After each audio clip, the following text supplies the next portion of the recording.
The FBI rates identity theft as the #1 online scam in the state. Floridians lost $28 million last year alone to ID theft.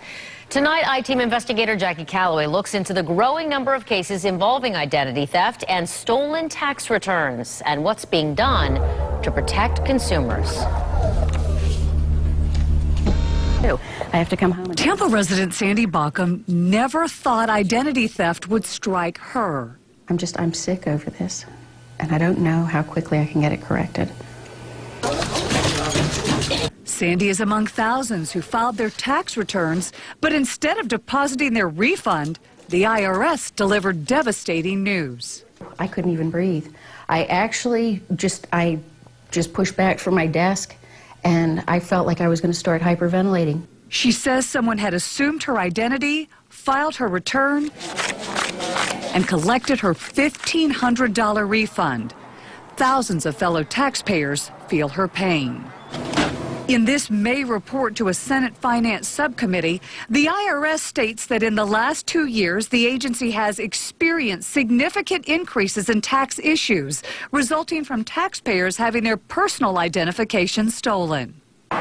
Standing in the parking lot of Tampa's IRS office, it took me less than 30 minutes to find 2 people who say they recently discovered their tax returns had been filed by a thief. I filed my taxes through my accountant electronically, and it got rejected twice. By the time I met John Cowell, he'd been waiting 3 hours to speak with someone about his case. It's crazy. It's something you hear about on the news. It don't happen to you. It happens to somebody else.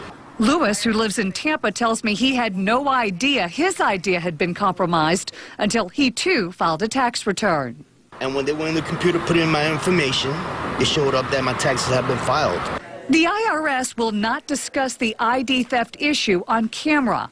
A spokesperson stated in an email, the agency has committed significant resources to addressing and resolving cases of taxpayer identity theft, including the creation of a specialized unit to assist taxpayers. Nationwide, it is the 3rd most reported crime overall. The FBI's Dave Couvertier says ID victims will spend 300 hours on average working to undo the damage. The FBI's #1 piece of advice: treat your trash and mail carefully.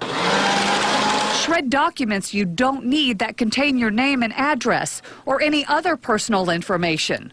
That is all the bad guys need to get started. It's a brutal road to try to recover your financial stability again. This was the rejection. Sandy, who was 6 weeks into it, also discovered unpaid credit cards in her name. Now her credit score is sinking, and she says the student loans she counted on to fund her master's degree are in jeopardy. I couldn't believe that all of this could happen just in one fell swoop. Well, nothing can guarantee that you won't become an identity theft victim.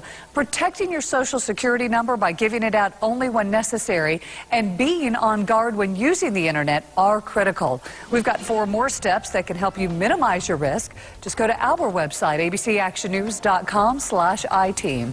Jackie Calloway, ABC Action News.